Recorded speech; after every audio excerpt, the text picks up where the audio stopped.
Have you ever seen a UFO? And if you suddenly did, would you have the presence of mind to take a picture of it before it disappeared?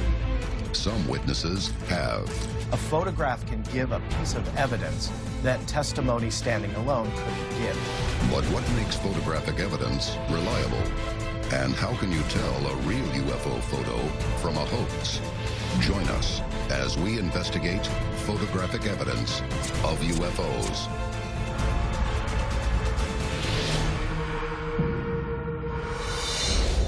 A global effort has begun.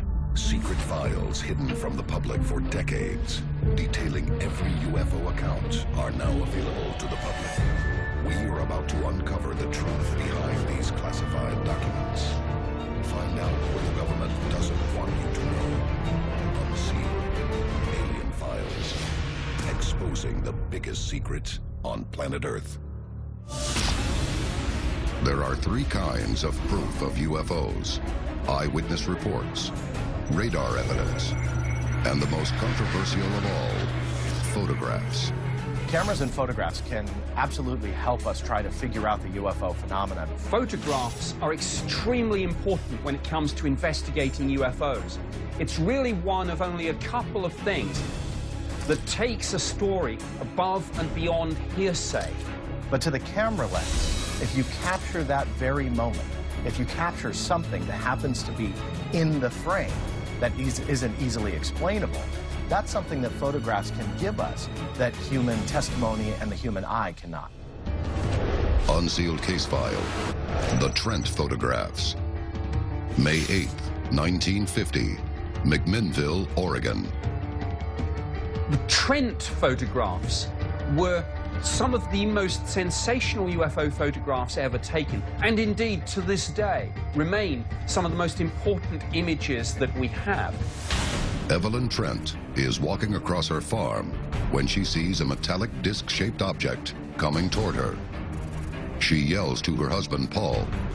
He quickly retrieves his 35mm camera and is able to take two photographs before the object disappears. They show a disc-like object, apparently just hanging in the sky. Now, a number of photographic analytical techniques were brought to bear on these images, and no evidence of any faking was found. You would naturally just want to explain whatever this UFO or flying saucer was, but you can't. Experts have tried to analyze these photographs, look at them. They know they're not doctored. They know they're genuine. The object, whatever it is, definitely is there, but nobody can figure out what it is. The Trents themselves seemed like an ordinary, everyday couple, no motive for hoaxing this, and indeed they sat on these photos for some considerable time. Their local newspaper gets hold of the story, and the international news wires pick it up. What was significant about these photos was the way in which they really captured the public obsession with this subject. Just 3 weeks after Trent snapped his famous photos, they were on the cover of one of the world's leading magazines. These photographs were literally syndicated all around the world. You want to think that it's your government flying top secret military aircraft or whatever it is that you want to believe at the time. But in reality, it's something that we can't identify. It's something that we can't explain. In 1967, astronomer Dr. William K. Hartman is investigating UFO phenomena for the Condon Committee. He analyzes the Trent photos and comes to this conclusion, saying, "This is one of the few UFO reports in which all factors investigated appear to be consistent with the assertion that an extraordinary flying object flew within sight of two witnesses." Pre-digital, there were only a really limited number of ways in which people could fake photographs. One technique is to construct a model and throw it into the air. But in those circumstances, one can look for a motion blur, and one can start to do some calculations about the size of an object. And if it's a very small object close to the lens, chances are someone has just thrown something. Another technique used by hoaxers is to suspend a model from a thread. But of course, with those pre-digital investigative techniques, you can magnify in and you can find that thread. Another classic pre-digital hoaxing technique was the double exposure. But again, photographic analysts could spot that. By 1975, the now famous Trent negatives gained the attention of a leading UFO investigator. Bruce Maccabee is an optical physicist by training and indeed worked for the US Navy in that capacity. He used his expertise to try and figure out some type of explanation. And at the end of the day, he couldn't. And he was really on the forefront of showing how the Trent photographs were genuine. Could this 1950 photograph, taken by an unassuming Oregon farmer, be an actual UFO? And I think what this says to me is that you can never look at the images and indeed the moving films in isolation. You don't just investigate the photographs, you investigate the people. I mean, very often it's looking at the people making these claims, saying, this is what I shot. That's the key to solving the mystery. That's the key to determining, is this real or is it fake? Up next, a wave of controversial sightings catches the U.S. Air Force in a debunking nightmare.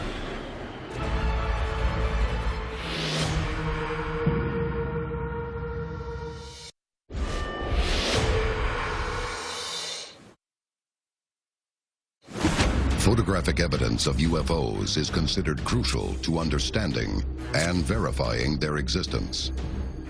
One photographic case in 1966 pits respected Michigan eyewitnesses against the U.S. Air Force.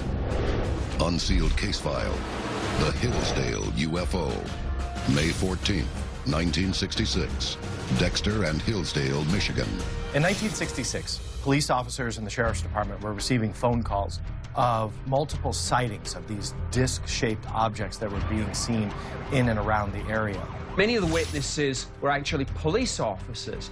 Disc-shaped craft were seen, extraordinary speeds and maneuvers were witnessed, including sudden turns that would have produced G-forces fatal to any human occupants. I mean, these really were extraordinary sightings. Selfridge Air Force Base confirmed that objects were seen over Lake Erie that they could not identify. Normally, when Air Force bases get involved, they can pretty much account for what the sightings are. They scrambled an aircraft for whatever reason, and that could be what the witnesses saw, but not in this case. Taken on the night of May 15th, 1966, this photo shows the type of highly maneuverable UFO that was described over and over again by respected eyewitnesses. Whatever these UFO and disc-shaped objects were, they lacked any viable explanation. With so many respected witnesses and military radar evidence, the government calls in their leading Project Blue Book investigator of the day, Dr. J. Allen Hynek. J. Allen Hynek went out to try and figure out exactly what these objects were. Now, he found them a little bit interesting because they lacked that viable explanation at first glance. Hynek analyzes the eyewitness accounts, the radar, and photographic evidence. A good way to try and smoke out the hoaxers here was to say, I don't want to just see the prints, I want to look at the negatives. And that was very often the key to finding out whether something was real or whether it had been done in a dark room. But Hynek is barely into the investigation when he allegedly gets a call from the government. But he gets a phone call from the Pentagon to say these things need to be discredited. You need to pretty much solve this. At the time, the U.S. Air Force often pointed to a visual phenomenon known as autokinesis to explain and debunk many UFO sightings. Autokinesis is the phenomena where if you look at a point of light and it is surrounded by darkness and it lacks texture and you really can't see the depth between you and this point of light. What this does is it causes someone, for example, to see a distant star or planet and think, my goodness, there's a UFO. So they reach for their camera, they start taking images of it. Your brain actually will start playing tricks on you that this light is moving. It could be absolutely stationary, and yet your brain sees it as moving around in the darkness. But a considerable number of compelling incidents with multiple eyewitness accounts cannot be explained by the optical illusion of autokinesis. When the US Air Force sent Hynek to investigate the whole thing was dismissed as, oh, it's just swamp gas. Now, the extraordinary thing about that was that there really were no swamps in the area. So the whole situation was laughable. During the years of Project Blue Book, the United States Air Force loved the explanation of swamp gas. Whenever a UFO was seen by a witness, swamp gas was always the fallback explanation for what the UFO was. It didn't matter if it was metallic, it didn't matter if it was an orb or yellow or green, it didn't really matter. It was essentially always swamp gas.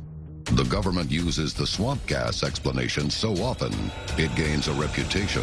But it almost became a kind of lazy shorthand for the US Air Force. It became a cliche, a meme. Almost any UFO photograph or sighting could be dismissed as, oh, it was just swamp gas.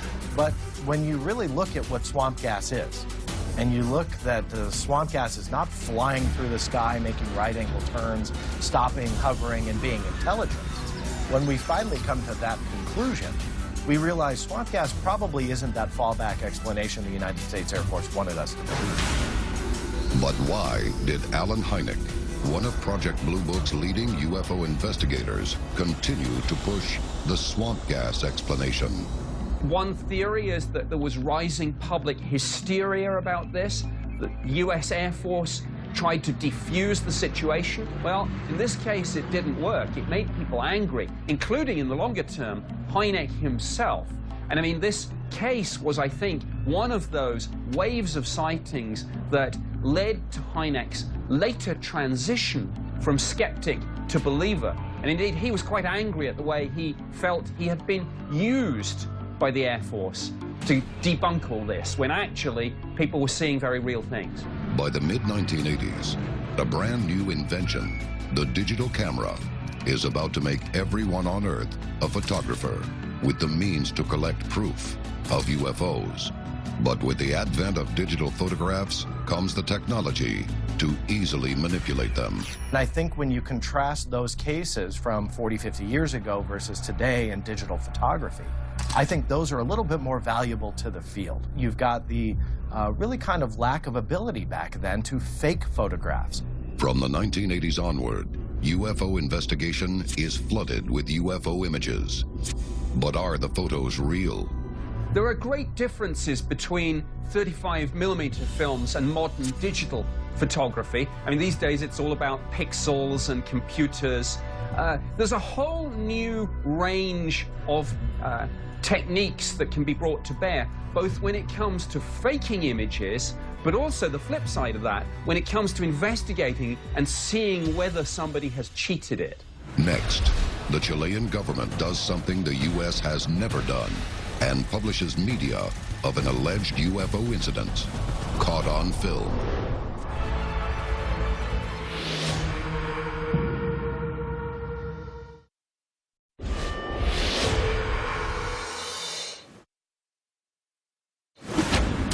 Photographic evidence of unidentified flying objects helped usher in the modern UFO phenomenon.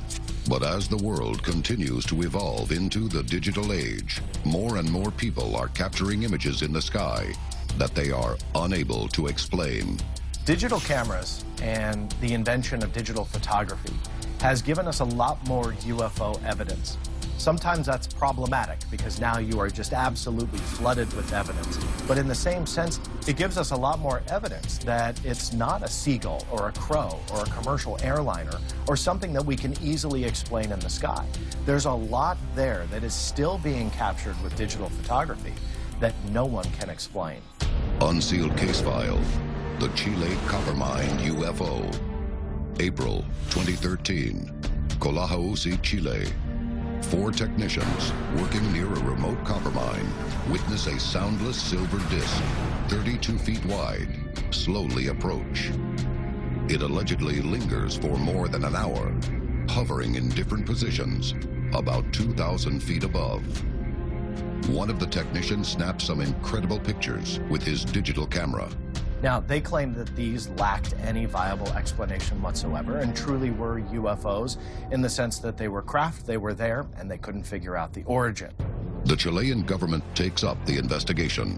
When a government gets involved and they come out with a UFO story, there's something to be said about that. Now, in an era when governments, the military, the Air Force, in countries all around the world, that they're getting out of the UFO game, they're closing down their UFO projects, Chile seems to be ramping up its efforts.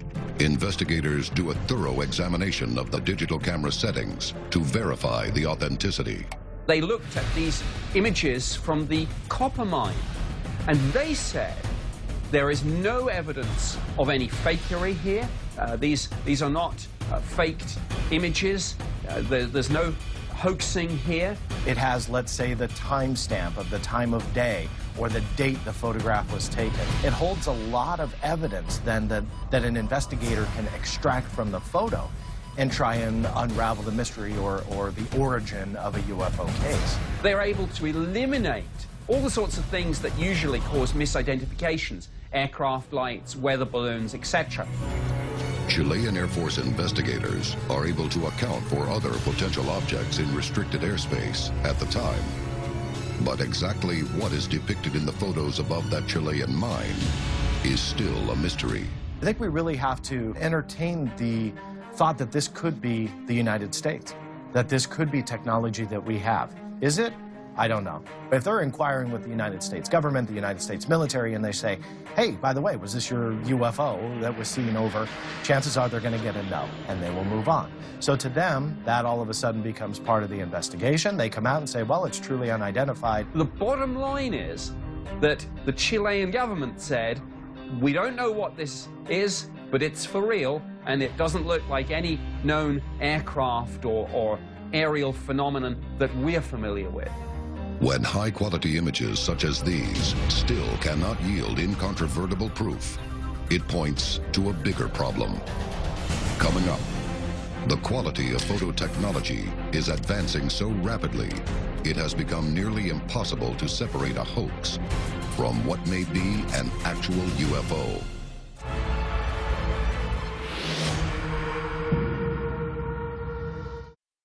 Welcome back to Unsealed Alien Files. 35mm photographic evidence ushered in a convincing investigative element to the UFO phenomenon. But the modern advent of the digital camera has brought a flood of hoaxes, and it has many experts questioning the validity of UFO images. With technology advancing the way it is, it's difficult to see how photographic evidence is going to fit in to UFO investigation in the future. It's like there's a war going on.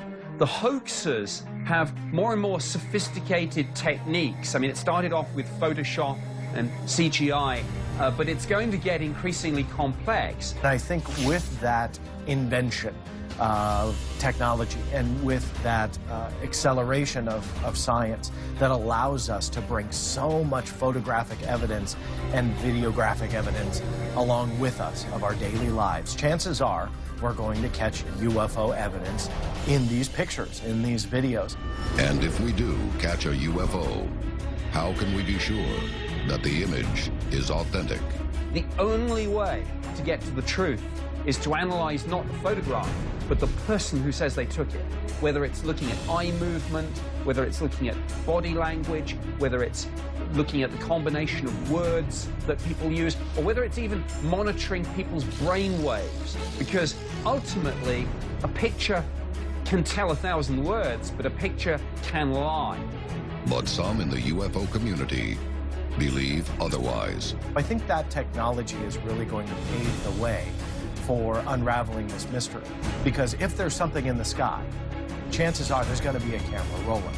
And that technology, hopefully, will capture it and give us the evidence we need to try and figure this out.